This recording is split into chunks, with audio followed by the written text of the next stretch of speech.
Blood pooled beneath the powerful man who collapsed against her apartment door at 2:17 a.m. Twin infants crying desperately in his weakening arms. The bullets had found their mark, but somehow Dominic Russo had managed to escape his own family's betrayal with the only things that mattered to him, his newborn sons. Drop your city in the comments and don't forget to subscribe. Let's dive into the story. 12 hours earlier, Lily Santos had been nothing more than a food delivery driver trying to make rent in Chicago's South Side. She worked double shifts, saved every penny and minded her own business. Her biggest worry was whether her beat-up Honda would make it through another winter. She had no idea that by dawn, she'd be hiding the most dangerous man in Chicago, while two helpless babies depended on her for survival. The screaming woke Lily from the first decent sleep she'd had in weeks.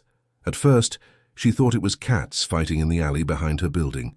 Then she realized the sound was distinctly human and coming from right outside her door. She grabbed the baseball bat she kept beside her bed and crept toward the front of her studio apartment. Through the peephole, she saw a man slumped against her doorframe, his expensive suit torn and bloodied. In his arms, two infants writhed and cried with the desperate hunger of the very young. "Please!" His voice was barely a whisper, but she heard it clearly. "My sons!" Every instinct screamed at her to call 911 and let someone else handle this. But the baby's cries cut through her fear like knives. She'd grown up in foster care, had spent enough nights hungry and scared to recognize desperation when she heard it. Against her better judgment, Lily opened the door. The man was massive. Even wounded and weakening, he radiated a dangerous power that made her step back instinctively. Dark hair fell across his forehead, and his grey eyes held an intensity that belonged to someone accustomed to life and death decisions. Blood seeped through his white shirt, from at least 2 wounds she could see. "I need—" He started to speak. Then his eyes rolled back and he began to collapse. Lily lunged forward, catching the babies before they could fall with him. The man hit her floor hard, unconscious, while she stood there holding 2 screaming infants she'd never seen before. "What the hell?" she whispered, looking from the babies to their father's still form. In the distance she heard car engines, multiple vehicles moving fast through the early morning streets. One of the twins opened tiny eyes and looked directly at her, his crying subsiding for just a moment. He couldn't be more than a month old, with the delicate features of the very new. His brother continued wailing, tiny fists pressed to his mouth in desperate hunger. Lily made a decision that would change everything. She kicked the door shut, turned the deadbolt, and carried the babies to her kitchen. Whatever trouble had followed this man to her doorstep, she couldn't let 2 innocent children suffer for it. But as she warmed formula with one hand, while rocking a crying infant with the other, she caught sight of the tattoo visible on the unconscious man's wrist, an intricate design she'd seen before on crime documentaries. Her blood ran cold as the realization hit her. She wasn't just harboring a wounded stranger, she was hiding one of Chicago's most wanted men, and someone had tried very hard to kill him tonight. Dominic Russo woke to the sound of gentle humming and the smell of coffee. For a disoriented moment he thought he was dreaming. It had been years since he'd awakened to anything so peaceful. Then the events of the previous night crashed back, and his hand instinctively reached for the gun that was no longer there. "Your sons are fine," a soft voice said, "and your weapon is in the kitchen, safely unloaded." He turned his head carefully, taking in his surroundings. A small studio apartment, clean but clearly belonging to someone who counted every dollar. A young woman sat in a chair nearby, feeding one of his boys, while the other slept in a makeshift bassinet, constructed from a laundry basket and soft towels. She was beautiful in an understated way. Long dark hair pulled back, warm brown eyes that should have shown fear, but instead held a quiet determination. She couldn't be more than 25, yet she handled his son with the confidence of someone who understood children. "Who are you?" His voice came out rougher than intended. "Lily Santos, and you're bleeding on my floor." She didn't look away from the baby. "I've done what I can with the first aid supplies I had, but you need a doctor." "No doctors." The words were automatic. In his world, doctors meant records, questions, and eventually bullets for anyone who'd helped him. "Then you'll probably die from infection." She said it matter-of-factly, like she was discussing the weather. Which would be a shame, considering these two need their father. Dominic tried to sit up and immediately regretted it. The world spun and fresh blood seeped through the bandages she'd wrapped around his torso. But he forced himself upright anyway, years of refusing to show weakness, overriding pain. Why did you help me? Lily finally looked at him, and he saw steel beneath her gentle exterior. Because they were crying and you were dying, and I'm not the kind of person who turns away from that, even when I probably should. She knew. Somehow this young woman who lived in a building where the heat barely worked, and the locks were more hope than security, had figured out exactly what kind of man she'd let into her home. Yet here she sat, feeding his son like it was the most natural thing in the world. You have no idea what you've gotten yourself into, he said quietly. I have some idea. She glanced at his tattoo, then back to his face. But right now, that doesn't matter. What matters is that someone tried to kill you while you were holding 2 babies. And I need to know if they're going to come looking for you here. The directness of her question caught him off guard.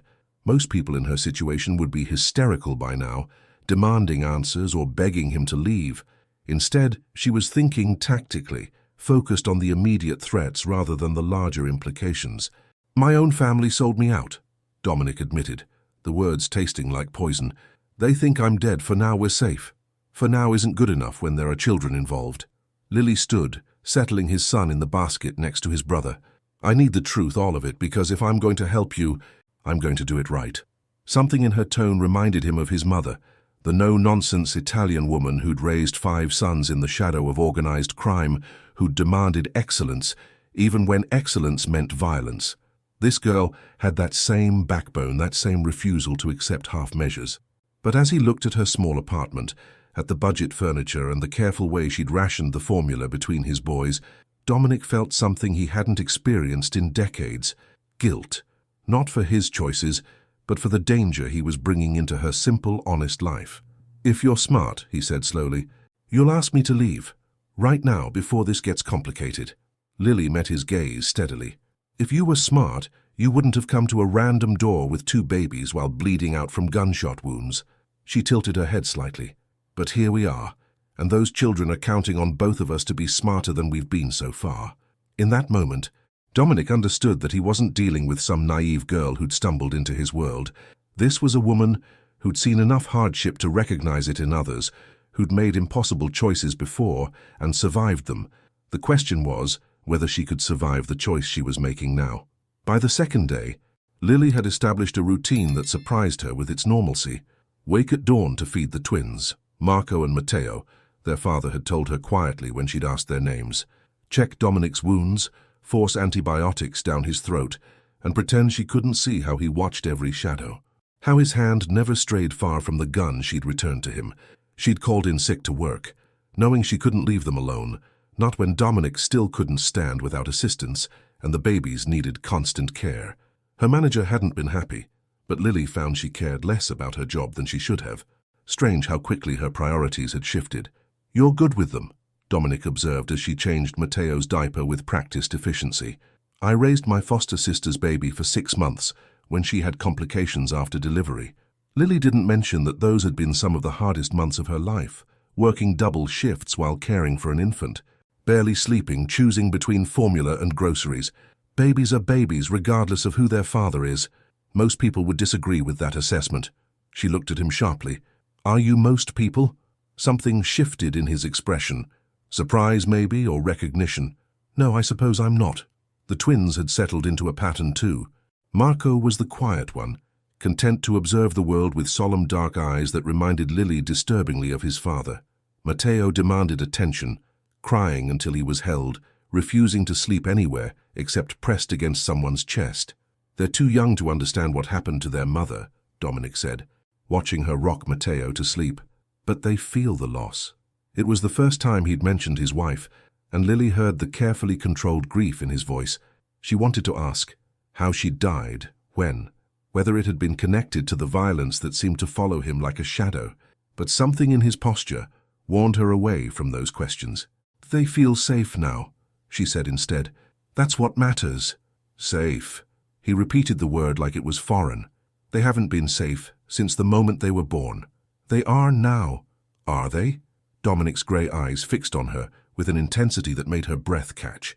3 days ago, my brother put a bullet in my chest while I was holding them. My underboss, a man I trusted with my life, sold our location to our enemies for enough money to buy a house in the suburbs. The woman who delivered them died because someone wanted to send me a message about family loyalty. The casual way he spoke of such violence should have terrified her. Instead, Lily found herself angry, not at him but at a world where newborn babies became weapons in other people's wars. "Your family sounds like it deserves whatever's coming to them," she said bluntly. Dominic went very still. In her limited experience with dangerous men, that stillness was usually a warning. But when he spoke, his voice held dark amusement rather than threat. "You realize you just wished death on some of the most powerful crime figures in Chicago? I wished consequences on people who tried to murder babies." Lily met his stare without flinching. "There's a difference. In most circles, there isn't." "Then most circles are wrong." She turned away from him to check on Marco, but she could feel his eyes on her, studying her like she was a puzzle he couldn't solve.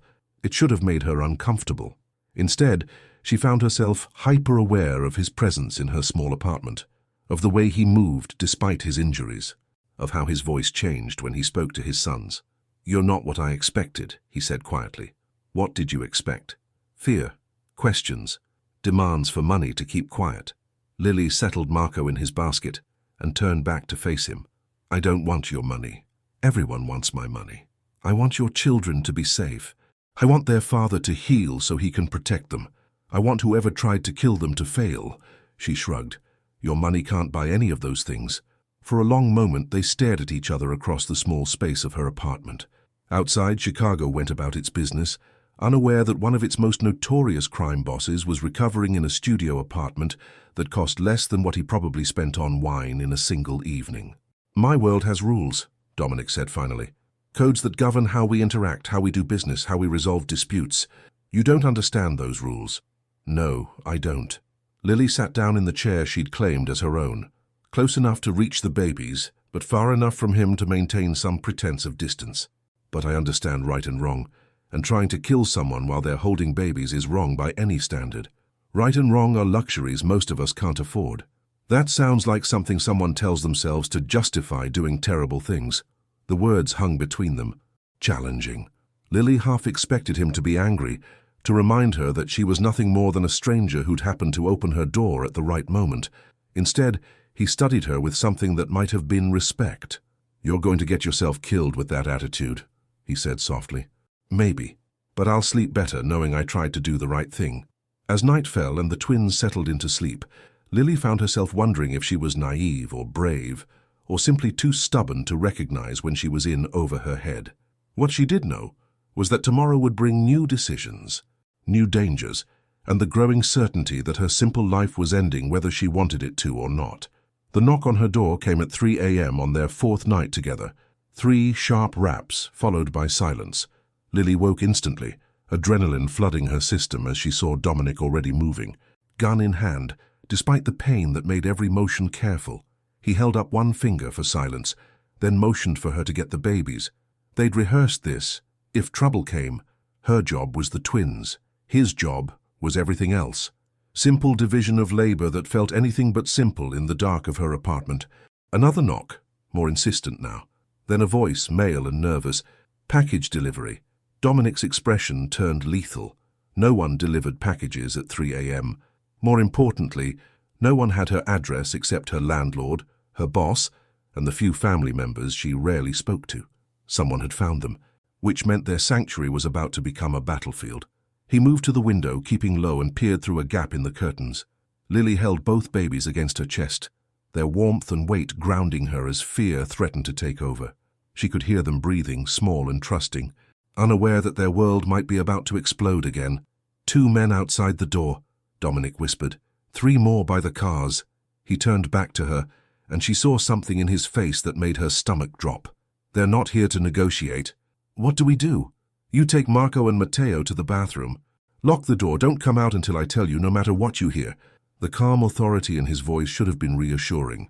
Instead, it terrified her because she recognized it, the tone of someone who'd done this before, who knew exactly how bad it was about to get. "What about you?" "I handle it." "Against 5 men? While injured?" His smile held no humor at all. "I've handled worse." The knocking turned to pounding, accompanied by voices demanding entry. They were done with pretense now, whoever they were. In seconds, they'd break down her door, and then, "Go," Dominic ordered. "Now." But as Lily started toward the bathroom, Glass exploded inward from her living room window. Men in black masks poured through the opening, weapons raised, moving with professional precision. Time fractured into jagged moments. Dominic diving behind her kitchen counter, the deafening crack of gunfire, the acrid smell of gunpowder filling her small space. She ran for the bathroom, babies pressed against her chest, their cries lost in the chaos behind her. The door slammed shut, the lock clicked, and then she was alone in the dark with two terrified children while their father fought for all their lives just 20 feet away. The gunfire was constant, punctuated by shouts and the sound of furniture splintering. Through it all she could hear Dominic's voice, cold and controlled, making strategic decisions she couldn't understand. He was fighting like a man who had nothing to lose, and she realized with a shock that might be exactly what he was.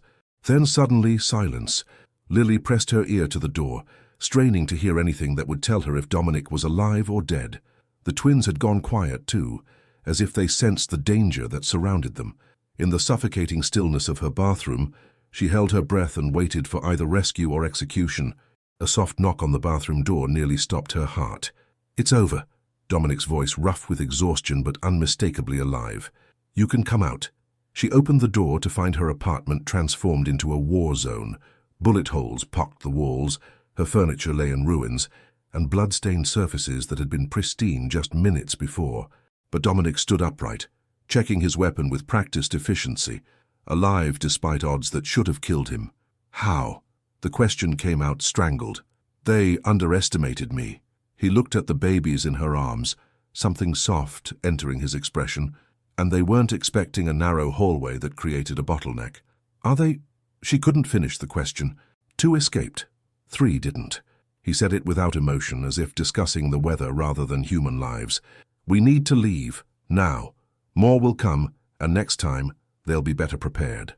Lily looked around her destroyed home, at the life she'd built being dismantled by violence she'd never asked for. Everything she owned, every small comfort she'd saved for, lay in pieces around her feet. "I don't have anywhere to go," she whispered. Dominic stepped closer, his presence both dangerous and oddly comforting. "Yes, you do." She looked up at him, understanding what he wasn't saying. Whatever safety her anonymity had provided was gone. The moment she'd opened her door to him, she'd crossed a line she couldn't uncross. Now there was only forward, into his world, with all the protections and perils that came with it. As sirens wailed in the distance, Lily made the second decision that would define the rest of her life. She followed Dominic Rousseau into the night, carrying his children, leaving behind everything she'd known for a future she couldn't imagine. But as they disappeared into Chicago's shadows, she caught him looking at her with something that might have been admiration, and she realized that maybe, just maybe, she was stronger than either of them had expected. The Rousseau family's safe house sat behind gates that looked decorative, but could stop an armored car, in a neighborhood where every mansion cost more than Lily had made in her entire life. As their car pulled through security checkpoints, staffed by men who carried their weapons openly, she understood that she'd crossed into a different world entirely. "It's temporary," Dominic said, noting her silence as they approached the sprawling Tudor-style home, "until we can arrange something more permanent." "More permanent?" She looked at him sharply. "I thought this was temporary. All of it. That was before they found you." His voice held a gentleness she was beginning to recognize, the tone he used when he was about to tell her something she wouldn't want to hear. "The moment you opened your door to us, you became a target. That doesn't go away just because we want it to." The reality of it hit her like a physical blow. There was no going back to her job, her apartment, her quiet life of careful budgets and small dreams. She traded all of that for 2 crying babies and a man whose enemies would now see her as either a weapon or a liability. "I didn't ask for this," she said quietly. "I know." Dominic's hand found hers, warm and surprisingly gentle. "But you saved my sons. In my world, that creates bonds that can't be broken." The house was elegant in a way that spoke of old money and older violence. Antique furniture mixed with modern security systems, family portraits hung beside bulletproof glass. A small army of staff moved efficiently through rooms designed to be both comfortable and defensible. Mrs. Castellano, the elderly housekeeper, took one look at the babies and immediately began issuing orders in rapid Italian. Within minutes, a nursery had been organized in a suite of rooms that overlooked the garden, complete with everything 2 infants could need. "She raised my brothers and me," Dominic explained as they watched the woman who couldn't have been more than 5 feet tall command a staff of dangerous-looking men with nothing more than pointed glances. In this house, her word is law, even for you, especially for me. That evening, with Marco and Matteo finally settled and sleeping peacefully for the first time since the attack, Lily found herself alone with Dominic in his study. The room felt like him: dark wood, expensive leather, and an underlying current of controlled power that made her pulse quicken in ways she didn't want to examine. "Tell me about their mother," she said, settling into a chair across from his desk. The change in his expression was immediate and painful to watch. "Christina was innocent, like you. She didn't understand what my life really meant until it was too late." "What happened to her?" "She died giving birth to them. Complications that might have been treatable if she'd been in a hospital, instead of hiding in a safe house because someone had put a price on her head." His voice turned bitter. "She died because loving me made her a target, and I was too selfish to let her go when I should have." The parallel wasn't lost on either of them. Here was Lily, caring for his children, hiding in a safe house because someone wanted to hurt him through her. History threatening to repeat itself with surgical precision. "I'm not Christina," Lily said firmly. "No, you're not." Dominic looked at her with an intensity that made her breath catch. "You're stronger, more resilient, but that won't stop them from trying to use you against me." "Then teach me." The words came out before she could stop them, surprising them both. "If I'm going to be in this world, teach me how to survive it." "That's not how this works." "Why not?" "Because innocents don't survive my world. They get protected, hidden, kept separate from the violence. That's how we preserve what little goodness we can find." Lily stood, moving to stand behind his chair, close enough to feel the heat radiating from his body. "What if I don't want to be preserved? What if I want to fight?" He turned to face her, and suddenly they were close enough that she could see gold flecks in his grey eyes, could smell the expensive cologne that didn't quite mask the scent of danger that clung to him. "You don't know what you're asking," he said softly. "Then show me." The air between them crackled with tension that had nothing to do with the violence that had brought them together, and everything to do with the attraction that had been building since that first night. Lily found herself leaning closer, drawn by something she couldn't name but didn't want to resist. "If I do this," Dominic said, his voice rough, "if I let you into my world completely, there's no going back, no returning to who you were before." "I can't go back anyway," Lily whispered. "You said so yourself." His hand came up to cup her face, thumb tracing her cheekbone with devastating gentleness. "It will change you, make you harder, take away pieces of yourself you might want back someday, or it might make me exactly who I'm supposed to be." For a moment, they stayed frozen like that, balanced on the edge of a decision that would reshape everything.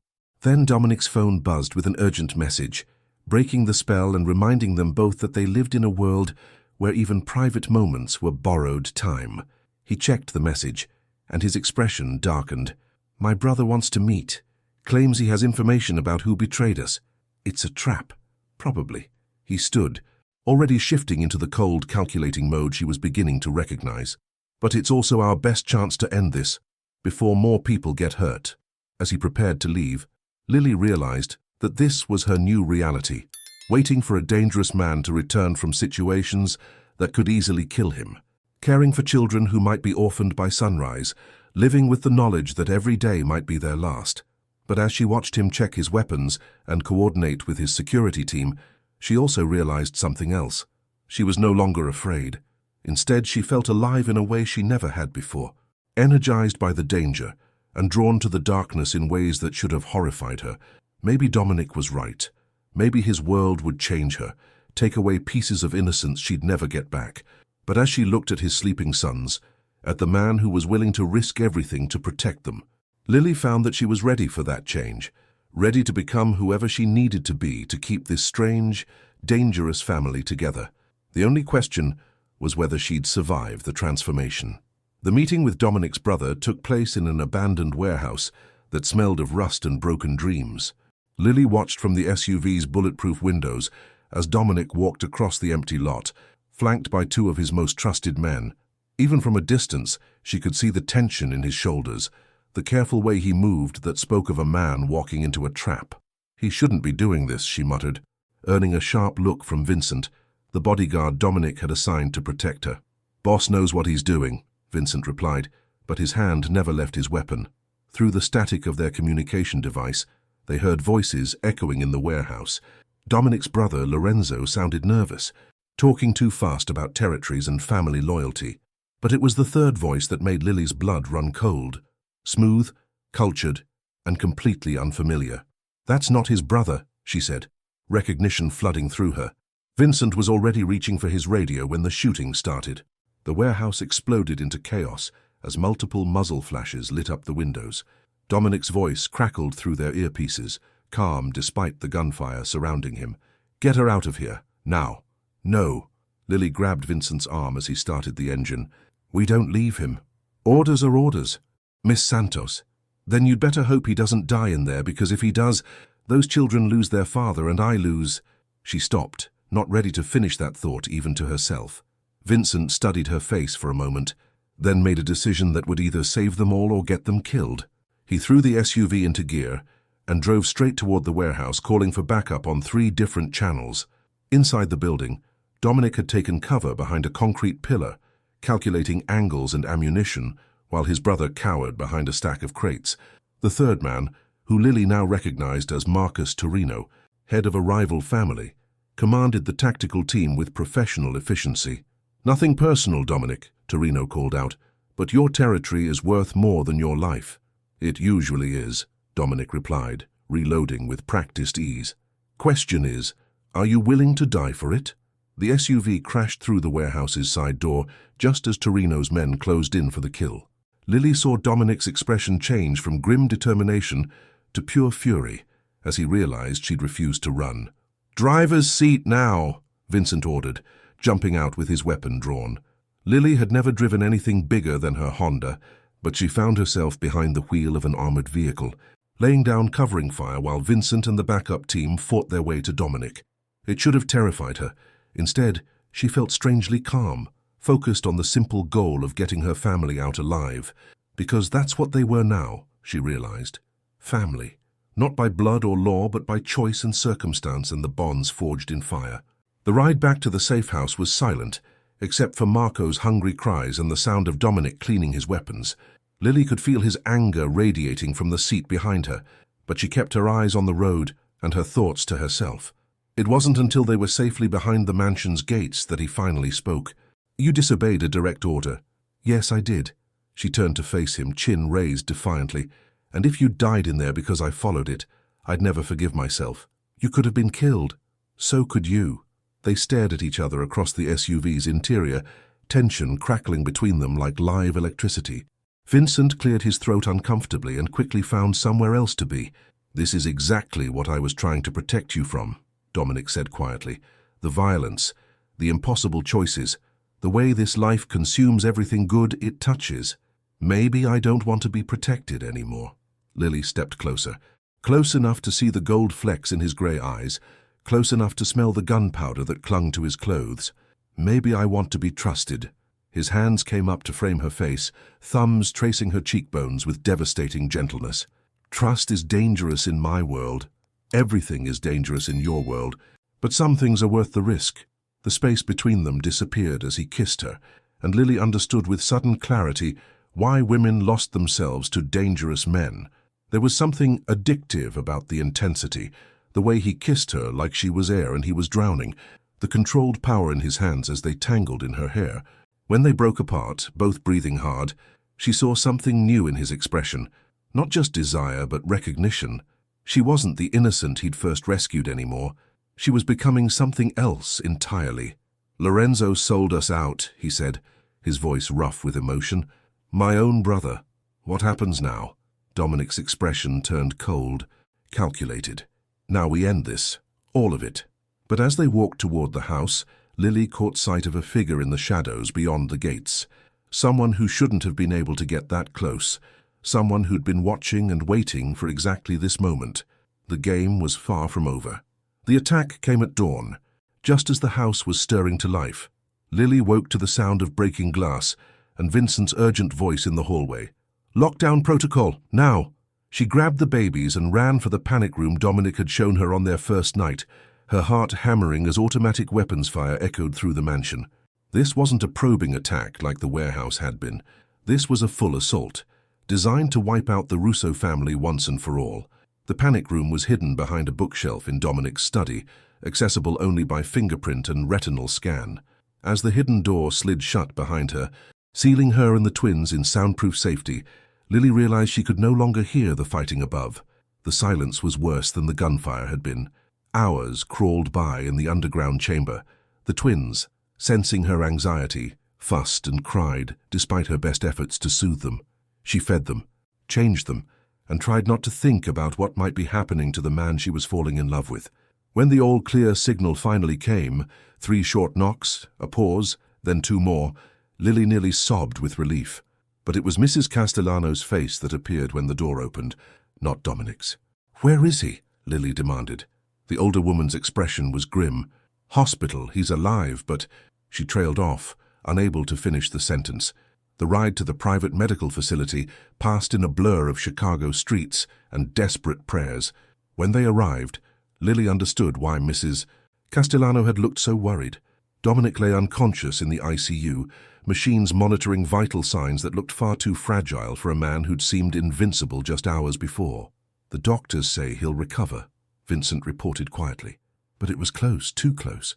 Lily pulled a chair beside Dominic's bed and settled the twins in her lap. Marco reached tiny fingers toward his father's still form, while Matteo slept fitfully against her chest. The sight broke something inside her. "Who did this?" she asked. "Lorenzo's new partners. They wanted to make sure Dominic couldn't retaliate for last night." Vincent's jaw was tight with controlled rage. "But they made one mistake." "What's that?" "They left witnesses, and witnesses have a tendency to talk when properly motivated." That afternoon, while Dominic slept under heavy sedation, Vincent brought her the truth in a manila folder that felt like it weighed 1,000 pounds. Photos, financial records, recorded conversations that painted a picture of betrayal that went deeper than anyone had imagined. Lorenzo hadn't just sold out one meeting.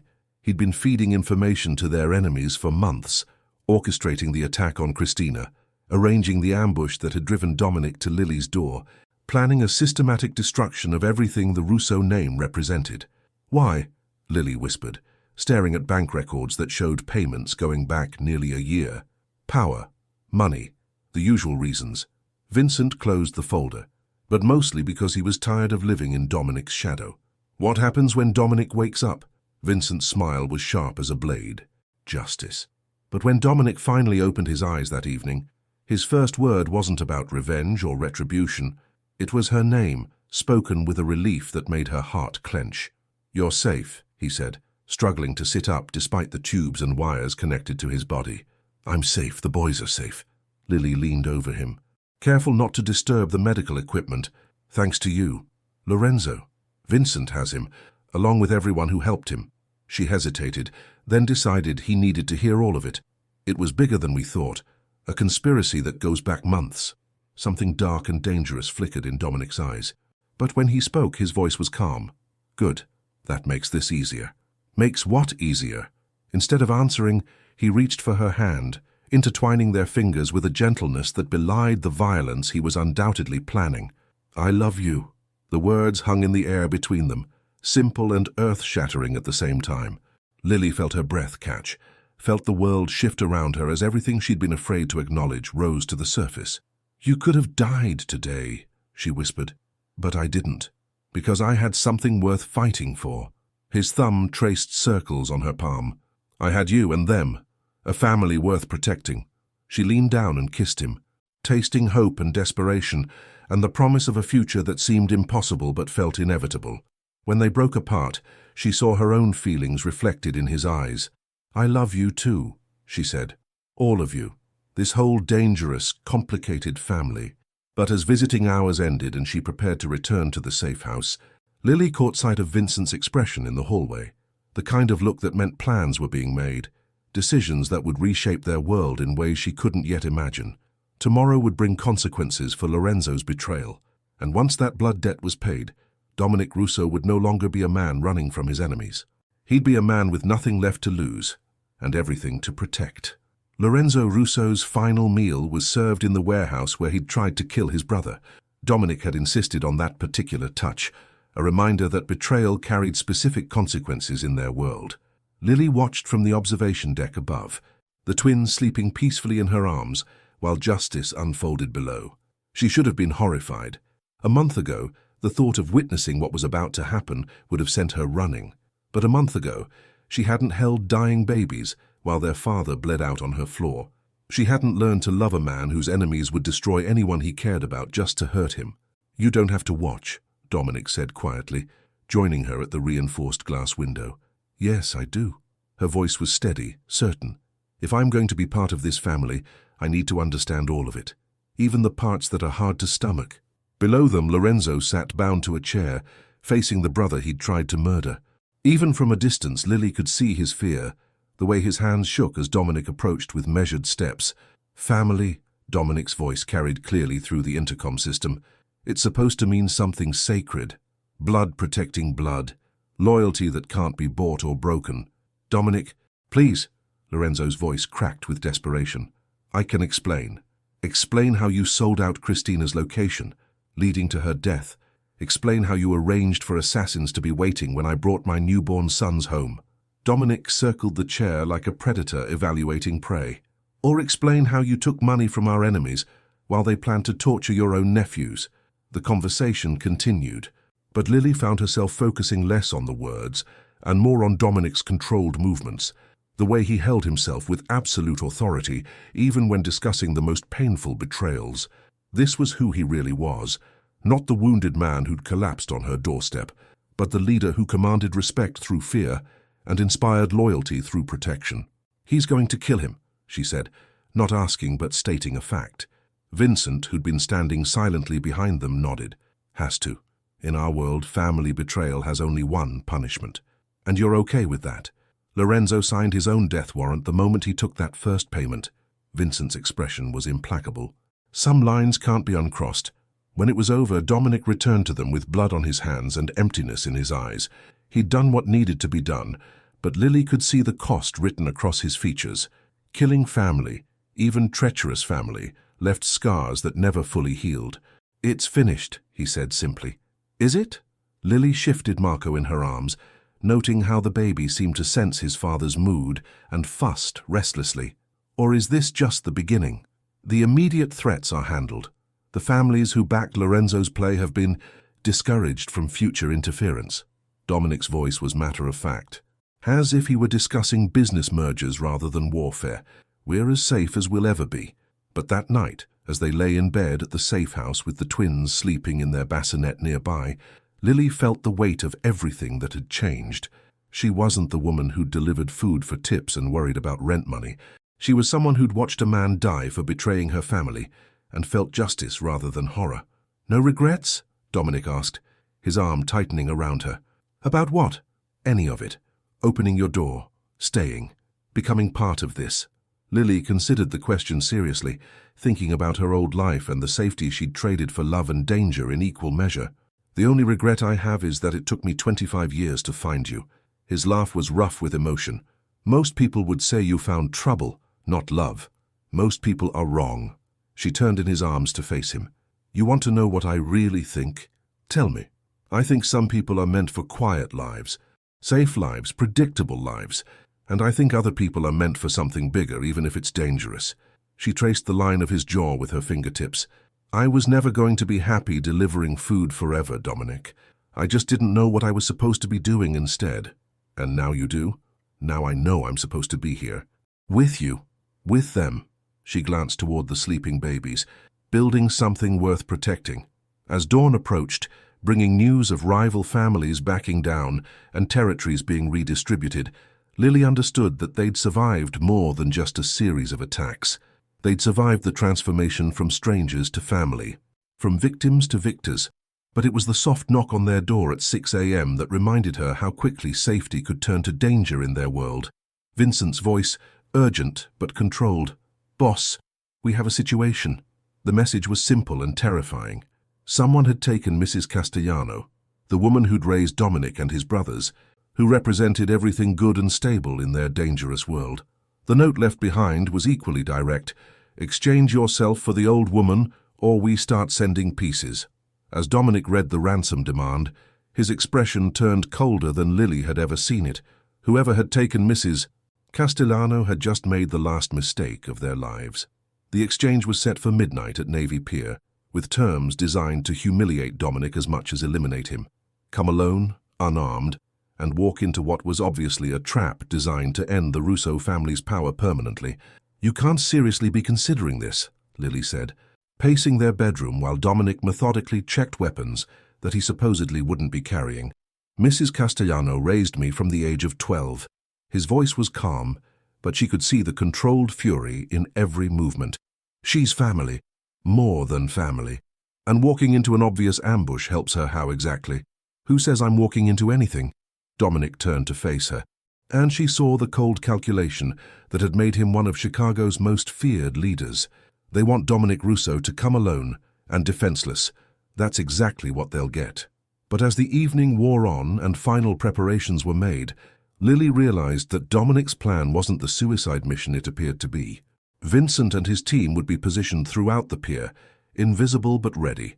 The weapons Dominic wouldn't officially be carrying were ones he'd worn concealed since the age of 16, and the alone part of the arrangement was more flexible than their enemies imagined. "I'm coming with you," Lily announced as they prepared to leave. "Absolutely not. They won't expect a woman. I can get closer than your men can, position myself where I'll be useful if things go wrong. Things going wrong could mean you getting killed. Things going wrong could mean you getting killed too. And then what happens to Marco and Matteo?" Lily stepped closer, forcing him to meet her eyes. "We're stronger together, Dominic. You said so yourself." The argument continued for 20 minutes, ending only when Mrs. Castellano's kidnappers called to confirm the meeting. But as they left for the pier, Lily noticed that Vincent had given her a small earpiece and a compact pistol that fit perfectly in her jacket pocket. Apparently, she wasn't the only one who thought Dominic might need backup. Navy Pier at midnight was a surreal landscape of shadows and artificial light, tourist attractions transformed into potential kill zones. Dominic walked the specified route with apparent calm, hands visible and empty, playing the role of a defeated man trading his life for an elderly woman's freedom. From her position near the Ferris wheel, Lily watched through high-powered binoculars as the meeting point became clear. Mrs. Castellano sat in a chair at the pier's end, obviously alive, but clearly frightened. Around her, at least a dozen armed men maintained defensive positions. "Too many," Vincent's voice crackled through her earpiece. "They're not planning an exchange. They're planning an execution." Lily was already moving when the shooting started. The attack came from 3 directions simultaneously, professional, coordinated, designed to give Dominic no chance of escape, but they'd underestimated both his survival instincts and the loyalty he inspired. Vincent's team engaged from the waterside, while Lily approached from the tourist walkway, using crowd control barriers and food stands for cover. In the chaos of gunfire and shouting, she saw Dominic reach Mrs. Castellano just as their captors realized they were surrounded. The elderly woman moved with surprising agility for someone who'd supposedly been held prisoner, and Lily understood with sudden clarity that this had been a trap within a trap. Mrs. Castellano wasn't a victim. She was bait, willingly placed to draw out enemies who thought they could use Dominic's affection against him. "You magnificent, terrifying old woman," Lily muttered, taking careful aim at a gunman who'd positioned himself between Dominic and the nearest exit. The firefight was over in less than 10 minutes, ending with their enemies either dead or fleeing toward boats that would never reach international waters. But it was Mrs. Castellano's words to Dominic that revealed the night's real purpose. "They were planning something bigger," she told him, as medics checked her for injuries she didn't have. "A coordinated attack on all the old families. Tonight was just the beginning. Who's behind it?" Dominic's voice was deadly quiet. "Someone new. Someone who thinks they can remake Chicago by eliminating everyone who came before." Mrs. Castellano's eyes found Lily across the pier. "Someone who doesn't understand that family isn't just about blood. It's about choice." As they drove away from Navy Pier, Lily realized that everything they'd been through, the betrayals, the attacks, the constant danger, had been preparation for something much larger. Someone was making a play for control of the city's entire criminal infrastructure, and the Russo family stood directly in their path. "What happens now?" she asked. Dominic's smile was sharp as a blade and twice as dangerous. "Now we show them why our family has survived for 4 generations." But as they approached the safe house, Vincent's urgent voice cut through their temporary triumph. "Boss, we have multiple vehicles approaching. Military formation. This isn't a random attack." Through the SUV's rear window, Lily saw black vehicles moving with professional precision, and she understood with sinking clarity that their real enemies had just revealed themselves. The war for Chicago was about to begin. The siege began at 2 a.m. with 50 federal agents surrounding the safe house, demanding surrender and offering terms that anyone could see were lies. Through bulletproof windows, Lily watched men in tactical gear position themselves with the efficiency of a military operation, and she understood that this wasn't about justice or law enforcement. This was about power, and someone had decided the Russo family was standing in the way of a much larger plan. "Marcus Torino," Dominic said, studying surveillance feeds that showed the attacking force's composition.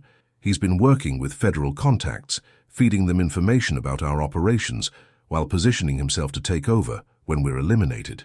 "He's using the government to do his dirty work?" Lily asked, shifting a fussy Marco while keeping one eye on the tactical situation developing outside. "Smart play. Let the feds take the blame for our deaths, then step in to fill the power vacuum with official blessing." Dominic's expression was coldly admiring. "I didn't think he was that clever." But as the standoff continued into the dawn hours, with negotiators demanding unconditional surrender and snipers taking position on surrounding buildings, Lily began to understand that their situation was more complex than it appeared. Vincent's increasingly urgent reports painted a picture of coordination that went beyond local corruption. "Boss, we've got NSA, FBI, and Chicago PD all represented out there, plus at least 2 agencies I can't identify." Vincent's voice crackled through the house's communication system. "This is bigger than Torino." The revelation came with the sunrise, delivered by a federal marshal, who clearly believed he was offering them a final chance at survival. Through the house's intercom system, his voice carried a confidence that spoke of someone accustomed to being obeyed. "Dominic Russo, you're surrounded by federal agents acting under sealed warrants related to terrorism, money laundering, and conspiracy against the United States government. Surrender now and your family will be protected." "Terrorism?" Lily looked at Dominic in confusion. "What are they talking about?" But Dominic's expression had gone pale, and she saw something she'd never seen in him before. Fear, not for himself, but for her and the children. "They're not here for my usual business," he said quietly. "They're here because of what Lorenzo was really selling." The truth hit her like a physical blow. Lorenzo's betrayal hadn't just been about territories and traditional crime. He'd been selling information about his family's legitimate businesses, the shipping companies, construction firms, and investment holdings that formed the foundation of their financial empire. Companies that had contracts with the Department of Defense, companies that had access to infrastructure plans and security protocols, companies that, in the wrong hands, could be used to facilitate the kind of attacks that federal agencies spent billions trying to prevent. "He sold them our access codes," Dominic continued, his voice hollow with realization. "Made it look like we were planning something catastrophic. By the time anyone sorts out the truth, we'll be dead, and Torino will have convinced everyone he saved the city." Outside, the federal marshal was growing impatient, his demands becoming threats as the deadline approached. "Surrender in 1 hour or the house would be stormed, regardless of civilian casualties." "There has to be a way out," Lily said. But even as she spoke, she could see the tactical situation deteriorating. Every exit was covered, every possible escape route blocked by professionals who'd clearly been planning this operation for months. "There is," Dominic said quietly, "but you're not going to like it." His plan was elegant in its simplicity and terrible in its implications. He would surrender himself, drawing the federal agents into the house and away from their perimeter positions. While they were processing him, a hidden passage would allow Lily and the twins to escape through underground tunnels that connected to the Chicago sewer system. "What about you?" she demanded. "I buy you time to get away. Vincent has contacts who can get you new identities, enough money to disappear permanently." His hands framed her face, thumbs brushing away tears she didn't realize she was crying. "You and the boys get to live normal lives away from all this." "I don't want a normal life. I want this life. With you. This life is ending, Lily.